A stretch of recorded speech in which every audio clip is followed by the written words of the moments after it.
Palestra de Joel Goldsmith, Do Metafísico para o Místico, parte 2. Traduzida por Rosilda Rocha em 16 de abril de 2021. Bom dia. Até o dia de hoje, eu nunca falei abertamente de minhas experiências espirituais, iniciações, contatos, porque sei que no mundo ocidental não existe preparação alguma para tais coisas. Certamente, deve ser evidente para qualquer estudante do Caminho Infinito que tenha estado conosco até mesmo por 7 ou 8 anos, que nenhum ser humano poderia trazer essa mensagem ou testemunhar o seu estabelecimento no mundo inteiro somente com sua sabedoria ou poderes humanos. E, certamente, não teria feito isso a menos que, por trás dele, houvesse um tremendo suporte financeiro e publicidade e propaganda.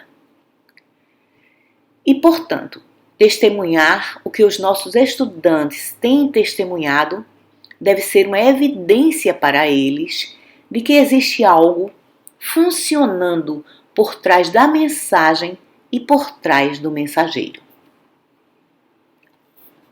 A menos que isso esteja claro, não vejo como alguém possa explicar tudo o que temos testemunhado nesse trabalho. Se, entretanto, pudermos reconhecer isso.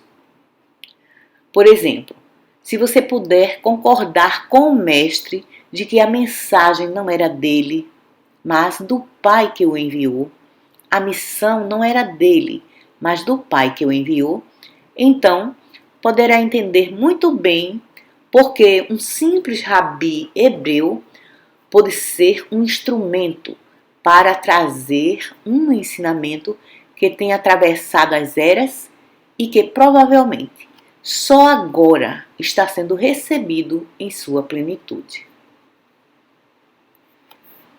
Muitos de nós poderiam dizer: eu não acreditaria que um rabi hebreu poderia realizar isso, especialmente um que estava agindo em oposição à sua própria igreja. Portanto, deve concordar que por trás do mestre deve ter havido aquilo que não apenas expressou esses princípios específicos, os revelou, os transmitiu, mas também aquilo que lhe deu poder para lutar contra toda a igreja. Até que, de uma certa maneira, a mensagem pudesse estar estabelecida o suficiente para que ele pudesse dizer: minhas palavras nunca passarão. Tudo mais pode passar, porém, não as minhas palavras. E isso tem sido provado. Agora, se em alguma medida vocês puderem ver que nem o ser humano poderia inventar os princípios do caminho infinito ou pensar sobre eles, e que nenhum indivíduo, começando por onde eu comecei com essa mensagem, poderia jamais, mesmo numa vida inteira, muito menos nesses poucos breves anos, testemunhá-la e publicá-la nas melhores editoras nos Estados Unidos, na Inglaterra, na Alemanha, na Holanda, no Japão, na França. Parece um milagre que as editoras em Paris tenham aceitado publicar esses trabalhos em francês para distribuição em francês. Assim, certamente, devem ver que por trás disso deve haver uma tremenda experiência que tem continuado por todos esses anos. E, portanto, esse ano não tenho feito segredo de que por 8 meses tenho estado sob uma iniciação interior, através da qual um desdobramento mais elevado da mensagem tem surgido, primeiro de uma forma preparatória, até 16 de agosto.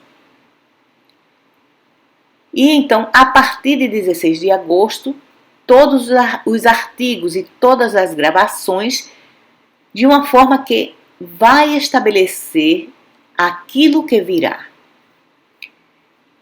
Eu mesmo não sei se a visão com a qual tenho vivido por mais de 30 anos se tornará realidade ou não durante o meu tempo de vida aqui. E essa visão é que o poder espiritual, a atividade do Cristo, mudará a situação humana sobre a terra. Não me foi dada nenhuma palavra internamente se vou ou não testemunhar isso. Tenho recebido palavras sobre o meu próprio destino, que é um destino feliz. Porém, nem de perto tão feliz quanto se eu pudesse saber que ele está realmente sendo realizado na terra.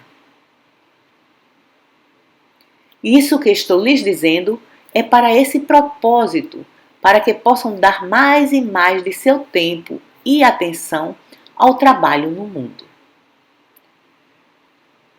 Todavia, sempre lembrando disso, que seu trabalho no mundo não é com o propósito de acabar com guerras ou doenças ou acidentes. Que a natureza do seu trabalho no mundo é que aquela mente que estava em Jesus Cristo seja a mente do homem. Porque quando ela é, o homem não tem em sua mente nenhum pecado, doença, morte, falta ou limitação. Nenhuma necessidade de guerra individual ou coletivamente. Simplesmente, como vocês têm testemunhado, em qualquer indivíduo que tenha experiência daquilo que chamam de conversão, mas a que nós chamamos de realização, quando testemunham qualquer pessoa que teve essa experiência da realização, simplesmente não mais irão encontrá-la mentindo, trapaceando, defraudando, porque essa capacidade não mais existe na consciência dessa pessoa. Porque essa mente que estava em Jesus Cristo é a mente que ama seu próximo como ama a si mesmo. Portanto, não pode fazer mal algum ao seu próximo. Preferiria até sacrificar sua própria vida para que a vida do próximo fosse poupada. Preferiria sacrificar seu próprio suprimento para que o próximo possa ter alguma coisa. E assim é que, se eu puder testemunhar um indivíduo alcançar a iluminação espiritual, pode estar certo de que minha alegria é maior do que se ele alcançar o corpo perfeito e um suprimento infinito.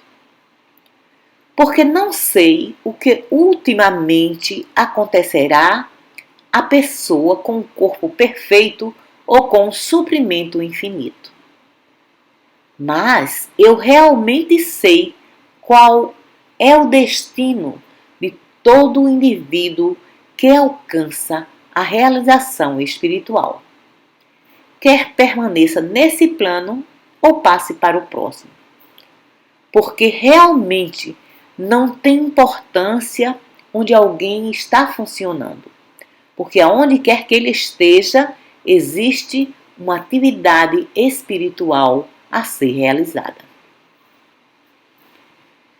Esses artigos, desde 16 de agosto, essas gravações, cada uma delas contém passagens que têm um poder tremendo e promessas ainda maiores. E é por essa razão que deveriam ser estudadas cuidadosamente. Não apenas por qualquer medida de verdade ou inspiração que possam transmitir, porém, mais especialmente, porque podem estabelecer uma fundação para qualquer coisa que possa surgir. Uma coisa ficou definitivamente esse ano. E essa coisa foi que a medida da graça que eu alcancei, que me foi dada, tem realmente feito coisas extraordinárias na vida de umas poucas pessoas. E, naturalmente, não estou me referindo a curas em particular, quer sejam física, mental, moral ou financeira. Porém, estou me referindo mais especialmente àquilo que testemunhei no desenvolvimento espiritual que alguns de nossos estudantes alcançaram. E por causa disso, porque isso ficou definitivamente claro para mim esse ano, sei que a resposta completa, todo o segredo da vida, reside em que o maior número possível de indivíduos possa alcançar aquela consciência. Porque eu, se eu for levantado, serei capaz de levantar uns poucos a mim. Se muitos forem levantados, muitos mais serão levantados para eles. Em outras palavras, vejo muito claramente que um indivíduo não pode salvar o mundo. Um indivíduo pode somente ser a transparência que dá partida na roda. E então deve haver 12 discípulos, 70 discípulos ou apóstolos, 200 apóstolos. Sem isso, corremos o risco de ter uma experiência como a que testemunhei ontem à noite passada. Enquanto respondia a minha correspondência, vi que alguém tem um grupo para estudar as gravações e me mandou umas 100 páginas de perguntas e respostas que organizou para os estudantes, com lugares para marcar, partes marcadas e sublinhadas e com explicações. Assim, posso ler tudo isso. Você tem apenas um exercício mental. Após ler tudo isso, você tem apenas um exercício mental. E isso é o que tem acontecido com todas as mensagens espirituais. Alguém as recebeu na mente e fez um exercício mental delas e saiu para ensiná-las. E então, muitas pessoas fazem um exame e quem acertar 90% consegue um diploma. Deus abençoe o mundo se alguém necessitar da cura de uma dor de cabeça. Isso é o que acontecerá se nossos estudantes não compreenderem que o propósito dos escritos e dos ensinamentos é levantar os estudantes para uma dimensão mais elevada da consciência, na qual vivem, se movem e têm o seu ser no espírito de amor. Nesse espírito, nessa consciência, você vê que somente pode haver uma transmissão vinda de uma fonte infinita e nunca aquilo que é destrutivo, egoístico. E isso não significa realmente que em nossas experiências diárias, nenhum de nós já tenha alcançado esse grau de perfeição. Significa apenas que alcançamos alguma medida dessa consciência e, através da medida que alcançamos, podemos ajudar os outros, mesmo ainda não sendo totalmente perfeitos nós mesmos. Em outras palavras, mesmo quando alcançamos uma medida elevada da consciência do Cristo, isso não significa que mesmo assim ainda não reste alguma medida de nossa humanidade em torno de nós. E é por causa dessa medida que restou em torno de nós que precisamos prestar muita atenção aos nossos passos, porque essa medida pode nos levar a cair em tentação.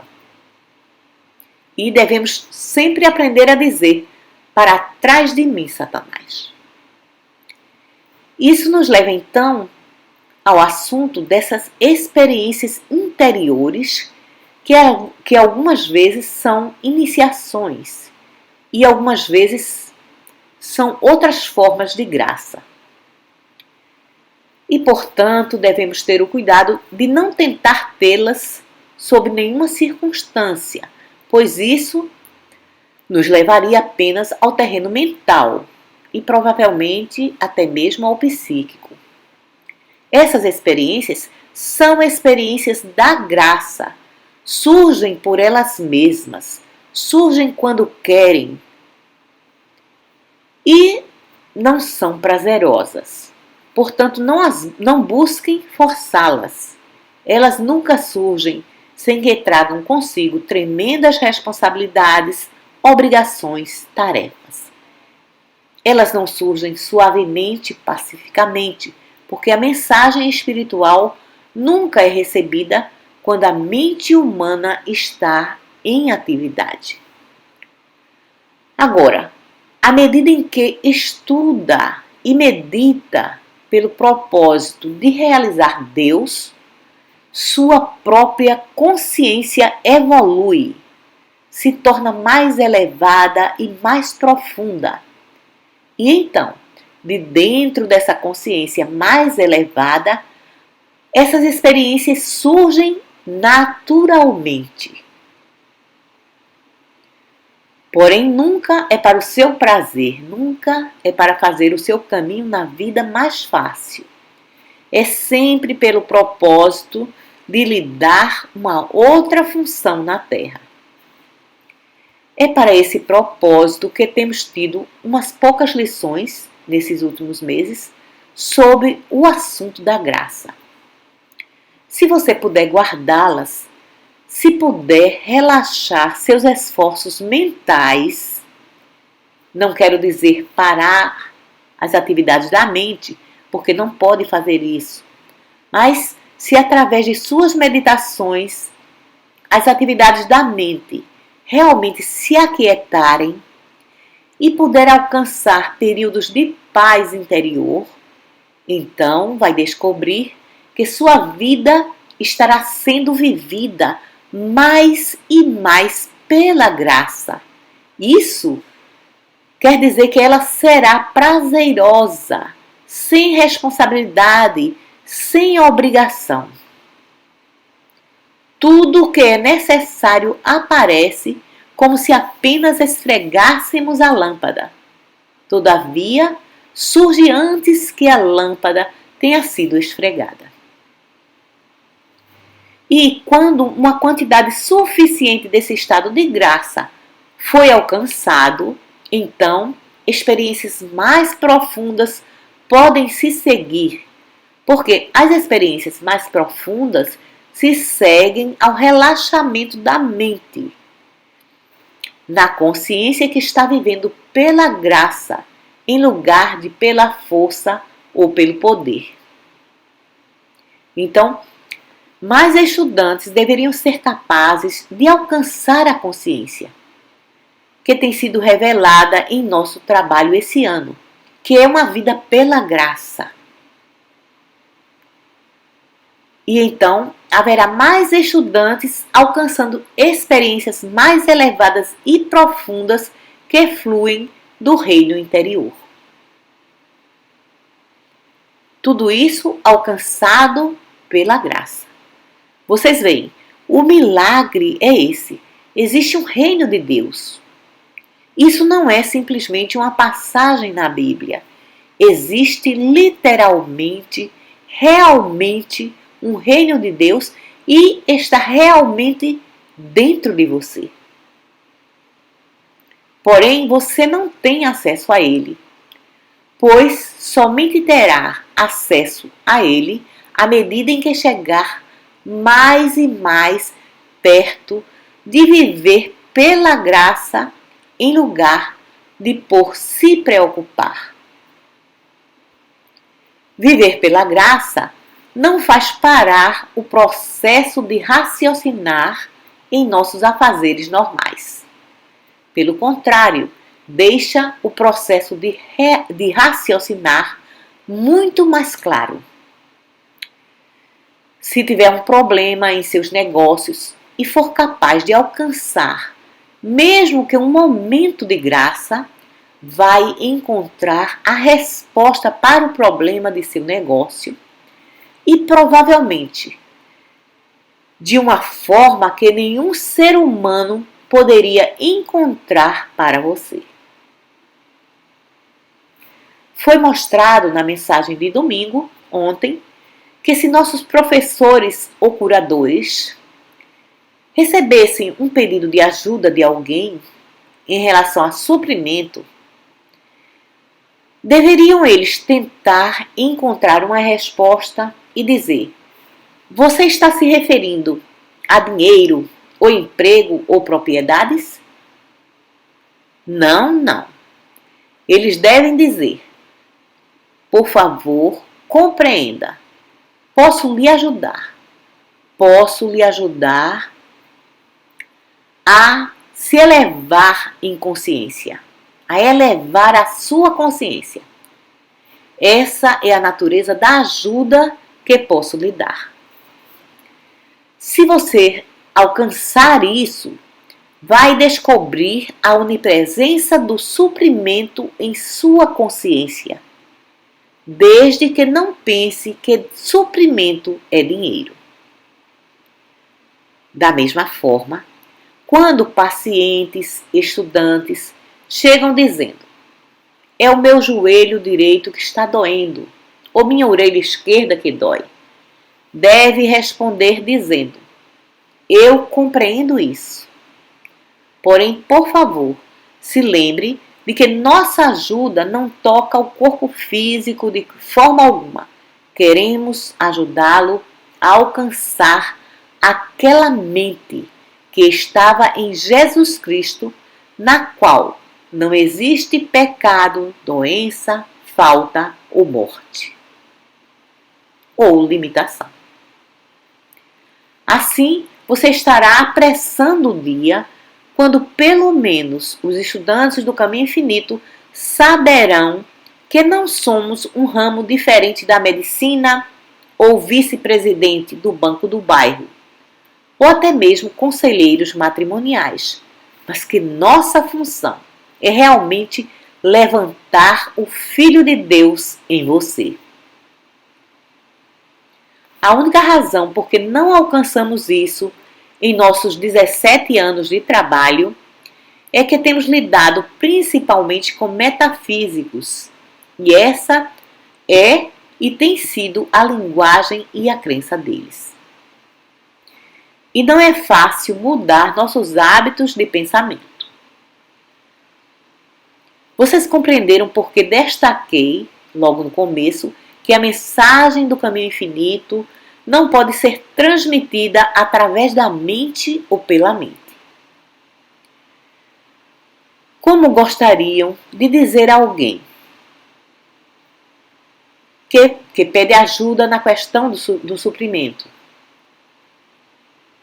Como gostaria de lhe dizer que dinheiro não é suprimento, que está enganado? Como gostaria de dizer: eu não posso lhe dar ajuda para o suprimento, você já tem a infinidade dele, você não está gastando. E então vai compreender porque, primeiro que tudo, você não pode partilhar isso com pessoa alguma, a menos que você mesmo tenha alcançado alguma medida de poder espiritual. E mesmo que eu tenha, você não pode transmiti-lo para essa pessoa ou para pessoa alguma que não tenha recebido alguma medida do poder espiritual. Porque as coisas de Deus são tolice para o homem, Nunca esqueça disso, porque são. Então, eu provavelmente poderia dizer que parte da função de minha experiência esse ano é elevar a mensagem do caminho infinito, ela mesma, da linguagem metafísica para a linguagem mística. De forma que nós mesmos possamos aprender a esquecer a linguagem metafísica e começar a viver somente na linguagem mística. E até mesmo viver somente na vida mística. E ainda assim, não nos separando de nossa vida diária, porque sempre deve haver negócios, construções, sempre deve haver tudo de uma natureza humana que está acontecendo no mundo. Porém, tudo isso precisa ser levantado para uma consciência mais elevada. De forma que, talvez chegue o dia quando um estado como o de Nova York não irá cobrar de uma corporação 50% a mais de impostos porque fizeram um edifício bonito em lugar de um edifício simplesmente prático. Talvez a beleza será compreendida como uma parte de nossa vida diária. Mas se assim for, deverá ser através de uma consciência mística prática que sabe que utilidade e beleza e serviço todos devem vir juntos, todos são necessários. Da mesma forma que, embora o dinheiro possa ser sempre uma necessidade, pode haver um grau maior de amor e graça em partilhar as suas atividades. Pode ser o que não chamam de um dinheiro frio e duro, pode ser um dinheiro espiritual, uma dádiva suave e morna. E eu acho que é isso por hoje. Muito obrigado.